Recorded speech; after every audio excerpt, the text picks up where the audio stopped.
ویسے تو جب بھی توحید پہ آیات آتی ہیں تو دل تو کرتا ہے کہ 1 گھنٹہ اور لگایا جائے،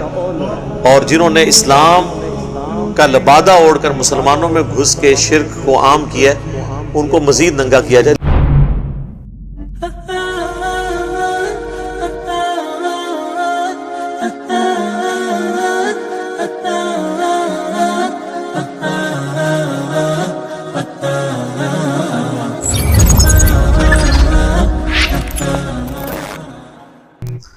اعوذ باللہ من الشیطان الرجیم، بسم اللہ الرحمن الرحیم۔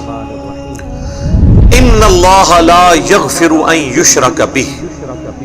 بے شک اللہ تعالیٰ اس گناہ کو کبھی بھی معاف نہیں کرے گا، اور امپلائیڈ ہے قیامت کے دن۔ دنیا میں تو سورۃ الفرقان میں آیا کہ اگر کوئی شرک سے توبہ کر لے ہم اس کے گناہوں کو بھی نیکیوں سے بدل دیں گے، سورۃ الفرقان آیت نمبر 70۔ یہ آخرت کی بات ہے کہ آخرت میں کوئی اس حال میں پہنچ گیا کہ اس نے دنیا میں شرک کیا تھا، شرک جلی کیا تھا، تو بے شک اللہ اس کو کبھی معاف نہیں کرے گا کہ کوئی شخص اللہ کے حضور شرک کے ساتھ پیش ہوا۔ وَيَغْفِرُ مَا دُونَ ذَلِكَ لِمَن يَشَاءُ، اور اس کے علاوہ جتنے بھی گناہ ہیں اس کے سوا معاف کر دے گا، لیکن جس کے لیے چاہے گا۔ لمن یشاء، یہ قید لگا دی ہے، یعنی اس میں یہ اشارہ ہے کہ شرک کے علاوہ بھی کسی گناہ کے اوپر پکڑ ہو سکتی ہے، کیٹاگوریکلی اجازت نہیں ہے کہ وہ اللہ اس کی گارنٹی دیتا۔ اس کو سپورٹیو حدیث ہے سنن نبی داؤد کے اندر، اللہ کے محبوب صلی اللہ علیہ وآلہ وسلم نے فرمایا اللہ تعالیٰ یا تو شرک کو معاف نہیں کرے گا یا پھر قتل ناحق کو معاف نہیں کرے گا کسی مومن کے، یعنی جس نے جان بوجھ کے کیا۔ اس کو سپورٹیو سورہ نساء کی آلریڈی آیات بھی گزر چکی ہیں کہ جس نے جان بوجھ کے مومن کو قتل کیا اس کی جزا پھر ہمیشہ کی جہنم ہے۔ اور وہ اتنا کریٹیکل ٹاپک تھا، اس پہ میں نے پھر ویڈیو ڈیٹیل سے ریکارڈنگ کروائی تھی، extra judicial activities, extra judicial killing, قتل ناحق، اس حوالے سے اس میں نے ساری احادیث ڈسکس کی تھی۔ آج مان لی کہ اس کی طرف جاؤں۔ وَمَن يُشْرِكْ بِاللَّهِ فَقَدْ ضَلَّ ضَلَالًا بَعِيدًا، اور جو کوئی اللہ کے ساتھ شرک کرتا ہے یا کرے گا، یہ دونوں چونکہ مضارع کا صیغہ ہے، تو وہ گمراہ ہوا اور گمراہی میں بھی دور جا پڑا۔ یہی آیت آئی تھی سورہ النساء کی آیت نمبر 48 بھی، اس میں شروع کے الفاظ تو یہی تھے، ان اللہ لا یغفر ان یشرک بہ ویغفر ما دون ذلک لمن یشاء، لیکن اس کے ساتھ آگے الفاظ کیا تھے؟ ومن یشرک باللہ فقد افترى اثما عظیما، جس نے شرک کیا تو اس نے بہت بڑا گناہ کا کام، بہت بڑا جھوٹ ہے جو اپنے رب پہ باندھ دیا۔ باقی شروع کے الفاظ وہی تھے۔ تو وہ آیت جب آئی تھی تو میں نے مسلسل 3 قرآن کلاسز صرف ایک آیت پہ لگائی تھی، 71، 72 اور 73، اور آج چل رہی ہے 83، اور اس کی جتنی نیٹی گریٹیز تھیں وہ میں نے ڈسکس کی تھی۔ اس کے پھر کلپس بھی بنے اور الحمدللہ ملینز آف پیپل تک پہنچے ہیں جو یہ وسوسے دیتے ہیں، جو دھوکے دیتے ہیں۔ ظاہر ہے کہ اب شرک کو اسٹیبلش کرنے کے لیے ان کا استاد تو شیطان ہے، اور وہ وہاں سے لا کے بہانے پیش کرتا ہے کہ عقل دنگ رہ جاتی ہے کہ جی یہ بھی اس میں سے کچھ ہو سکتا ہے۔ تو جتنے بہانے تھے، اشکالات، وہ میں نے اس میں ڈسکس کیے تھے، اور اس میں سے بھی جو ایک کریٹیکل پورشن تھا آلموسٹ 40 منٹ کا، توحید سے متعلق 10 اشکالات۔ اشکال عربی میں کہتے ہیں جس طرح آپ اردو میں کہہ لیں چیز کا مبہم ہو جانا یا ایمبیگوٹی، پتہ نہ چلے کہ یہ ہے، یہ حالانکہ وہ ہوتی واضح ہے لیکن وہ ایسا الجھاتے ہیں۔ اس میں مثلا میں نے یہ بھی بتایا تھا کہ وہ کہتے ہیں جی اگر غیر اللہ سے مانگنا شرک ہے تو پھر امی سے روٹی نہ مانگے، اللہ سے مانگے۔ اندازہ کریں، ایک عام آدمی سوچتے ہیں یار واقعی یہ تو اس طرح، حالانکہ پھر اس کو یہ پتہ ہی نہیں کہ قرآن میں ظاہری اسباب کو تو اللہ نے ویسے الگ کیا ہے۔ وہ اللہ نے پیاس بجھانے کا ذریعہ پانی کو بنایا، بھوک مٹانے کا ذریعہ روٹی کو بنایا، اور پھر اسباب کے ساتھ اس کو جوڑا، اور اس کا قرآن میں حکم دے دیا وَتَعَاوَنُوا عَلَى الْبِرِّ وَالتَّقْوَى وَلَا تَعَاوَنُوا عَلَى الْإِثْمِ وَالْعُدْوَانِ، نیکی اور پرہیزگاری کے کاموں میں ایک دوسرے کی مدد کرو، برائی میں الگ۔ وہاں تو مدد مانگنے کا حکم ہے، وہ تو آپ کافر سے بھی مدد مانگ سکتے ہیں، لیکن جو دعا ہے ایاک نعبد و ایاک نستعین، ہم صرف تیری ہی عبادت کرتے ہیں اور تجھی سے دعا مانگتے ہیں، تجھی سے مدد مانگتے ہیں۔ یہ والی جو مدد ہے نا، یہ خاص اللہ کے ساتھ، اللہ نے اپنے ساتھ خاص کر لی ہے اس کو عبادت کے طور پہ۔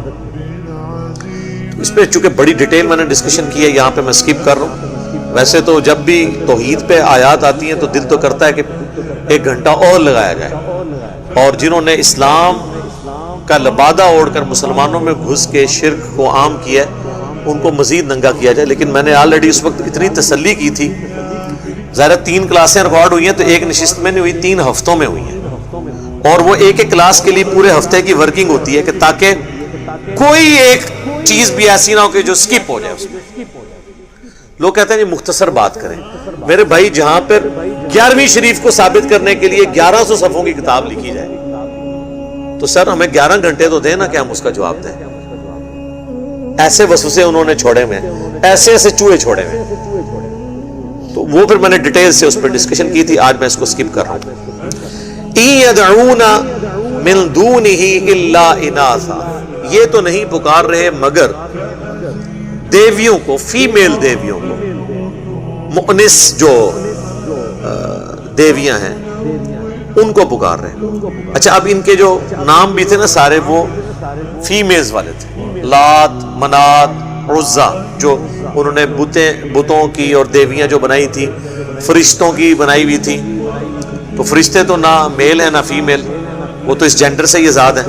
تو اللہ تعالیٰ ہمارا کہ یہ عورتوں کے ناموں والی انہوں نے دیویاں جن کو یہ پکار رہے ہیں۔ وَإِن يَدْعُونَ إِلَّا شَيْطَانًا مُرِيدًا، شیطانًا مریدا، اور یہ تو نہیں پکار رہے مگر شیطان سرکش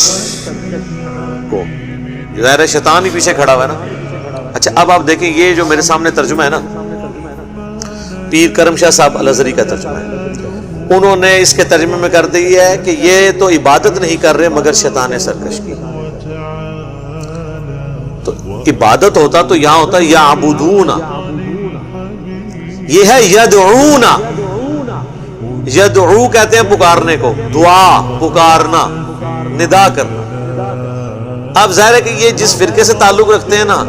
ان کا تو کام ہی سارا پکار پہ چل رہا ہے، تو انہوں نے ترجمے بھی ایسی ڈنڈی مار دی کہ لکھ دیا عبادت تو ظاہر ہے کوئی بھی بریلوی،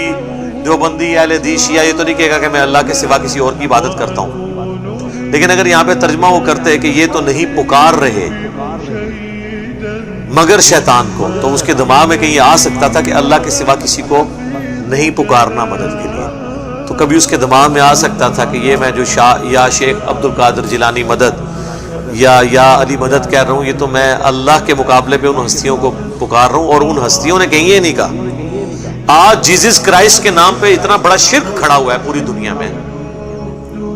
کہ یقین کریں کہ اگر حضرت عیسیٰ ابن مریم پیغمبر نہ ہوتے تو دنیا میں سب سے زیادہ انہیں کنڈیم کیا جاتا توحید کے حوالے سے۔ اب چونکہ ان کے پیچھے قرآن کھڑا ہے اس لیے وہ ہمارے اس غصے سے اور ہمارے وہ جو درد جو ہمارا ہے توحید کے حوالے سے وہ بچتے ہیں کہ ہم کہتے ہیں ان کی تعلیمات نہیں ہیں۔ اللہ نے تو یہاں تک ان کو ڈیفینڈ کیا ہے، لقد کفر الذین قالوا ان اللہ هو المسیح ابن مریم، بے شک وہ کافر ہیں جو یہ کہہ رہے ہیں کہ اللہ ہی عیسیٰ ابن مریم ہے۔